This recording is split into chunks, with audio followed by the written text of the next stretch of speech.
Cordial saludo. Y también saludo cordialmente a María Isabel Salvador. Ella es presidenta del Consejo de Gobierno de Galápagos. Se encuentra de visita acá en la ciudad de Quito a propósito de una serie de reuniones que sostiene luego de las acciones que viene desarrollando el gobierno nacional en las islas una vez que encalló la embarcación Floriana. Usted ya lo había anticipado el día de ayer, María Isabel. Sin embargo, bueno, le pregunto yo públicamente cuál es su reacción, su primera reacción frente a la declaratoria de emergencia para las Islas Galápagos. Buenos días. Sí, Néstor, gracias. Muy buenos días. Bueno, yo creo que la respuesta dada por el gobierno nacional ante la situación que se produjo en las Islas Galápagos con una declaratoria de emergencia generada por 3 ministerios, es una señal fuerte y clara de la importancia que el gobierno nacional le está dando al hecho mismo y la necesidad de actuar con mucha rapidez para poder dar respuesta y evitar nuevos riesgos eventuales que se puedan producir.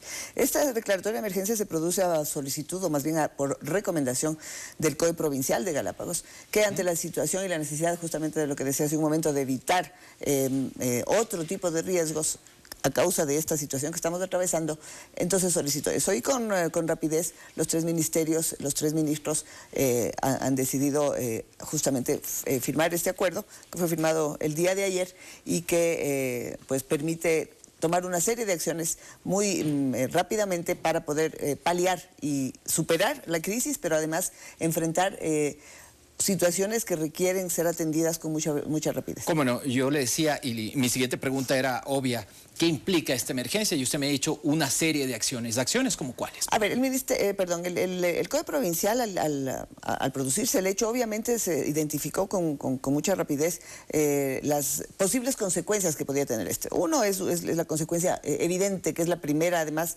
en la que se piensa cuando un hecho de esto se suscita en las Islas Galápagos, de una reserva marina, que es el posible riesgo ambiental que el hecho del encallamiento del barco, su retiro de la reserva, pudiera causar. Por eso se solicita la emergencia ambiental. Se solicita la emergencia en el sistema de transporte de carga hacia Galápagos, porque obviamente la pérdida del buque Floriana significa para el sistema de transportación de carga la pérdida del 50% de capacidad de transporte. ¿Por qué? Porque en los últimos 8 meses de 5 barcos hemos perdido 3 por razones similares, es decir, hundimiento o encallamiento y por lo tanto pérdida de la embarcación. Esto significa que con la emergencia del sistema de transporte y la posibilidad, digamos, del sistema de transporte de carga, lo que buscamos es evitar un mayor impacto sobre el abastecimiento de productos hacia las Islas Galápagos. Galápagos depende en el 80 o 85% del continente para abastecerse, y entonces perder 50% de la carga en el tema de embarcaciones es un alto porcentaje. Con la emergencia podemos atender muy rápidamente, más rápidamente, porque luego voy a explicar que no es que esperamos a la declaratoria para actuar, ¿no? Así es. Y el tercer rubro, digamos, por el cual el Ministerio de Recursos Naturales No Renovables, Petroecuador, se juntan a esta declaratoria de emergencia, es porque también el sistema de abastecimiento de combustibles que se hace también por medio de barcos y que requiere de puertos, muelles y toda una infraestructura, debe ser atendido muy urgentemente porque los riesgos, digamos, riesgos de un encallamiento también son para los barcos de carga. Tratemos de explicar cada uno de estos grandes temas que usted me acaba de mencionar. El primero, lo que tiene que ver con la parte ambiental. Y de esto lo hemos venido informando a través de nuestro corresponsal Diego Añasco en las Islas Galápagos.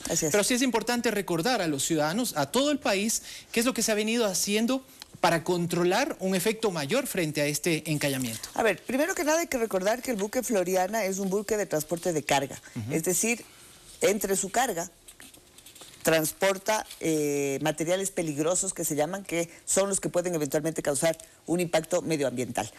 En primera instancia lo que se hizo, y como siempre se hace en Galápagos, y como lo hicimos también en su momento con Galapagos, se dispone a través del COE la evacuación, o más bien la descarga inmediata, como primer elemento de todos aquellos elementos contaminantes que eran, por ejemplo, varios tanques de emulsión asfáltica, tanques de gas doméstico, porque Galápagos trae todo su gas desde el continente.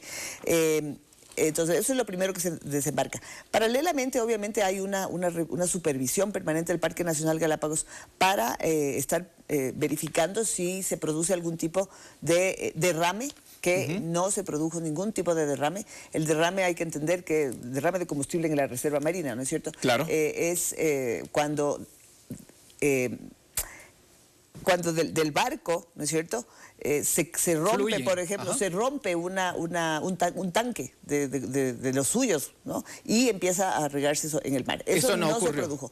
Hubo pequeños huecos que se produjeron justamente por el encallamiento, y eso hizo que haya algún nivel de flujos de combustible. Filtración. Ya. Pero el tipo de combustible que se derramó son combustibles que se llaman no persistentes, es decir, que con el movimiento del mar y la evacuación es superficial, digamos, suben a la superficie, es una muy leve capa de combustible que se evapora con el sol, pero con el movimiento del mar además desaparece. Por lo tanto, sí podemos afirmar que no ha habido una contaminación ambiental por ese motivo. El otro tema que puede producirse es el hecho de que durante el proceso de salvataje del barco se pueda producir algún tipo de impacto ambiental sobre el suelo marino o cuando lo van retirando de la reserva hacia fuera de ella, ¿no?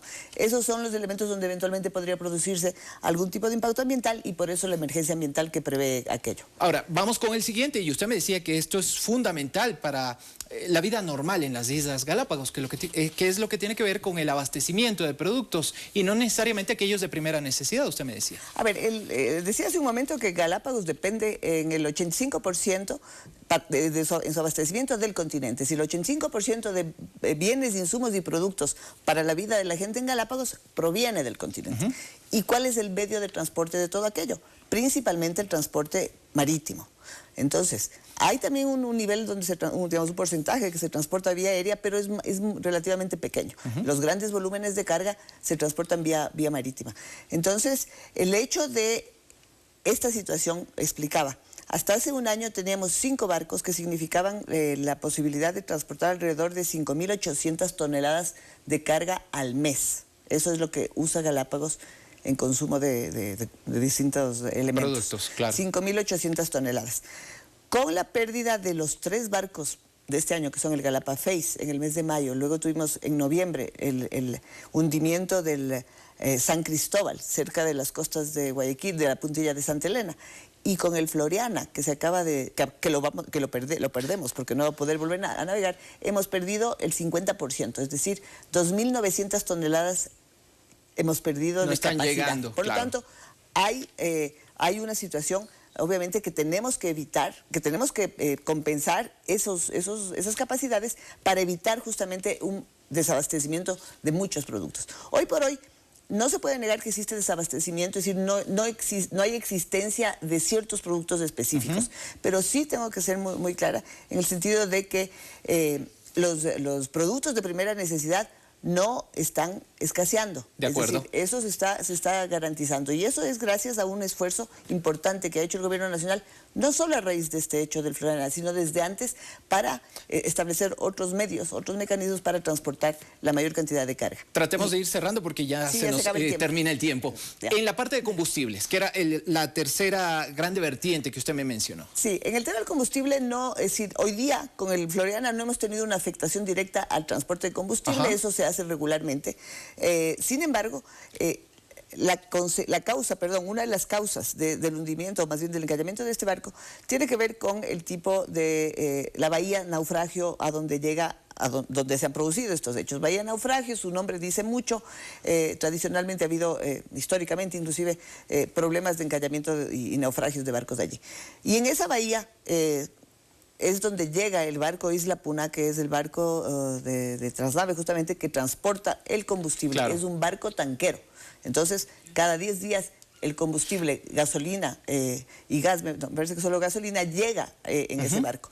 Y entonces, el riesgo, ¿no es cierto?, de que algo similar suceda con un barco de ese tipo está allí. Y por lo tanto, la emergencia que se ha solicitado es justamente para desarrollar, y más que desarrollar, porque está ya previsto, ya está desarrollado el proyecto de construcción de todo un sistema nuevo para el abastecimiento de combustible, que también, tengo que decir y ser muy clara, también para la carga en general se ha trabajado ya por por varios años, digo, porque es un proceso muy importante, que es el del sistema óptimo de carga para Galápagos, que implica el muelle específico de carga en Guayaquil, donde se embarca, los pequeños muelles o muelles en las Islas Galápagos, y obviamente todo un sistema logístico para garantizar el transporte seguro, a tiempo y de buena calidad los productos desde el continente hacia las islas. ¿Esta sería una solución a mediano plazo? Es decir, para que pueda concretarse. Efectivamente, porque es un proyecto importante, es una infraestructura importante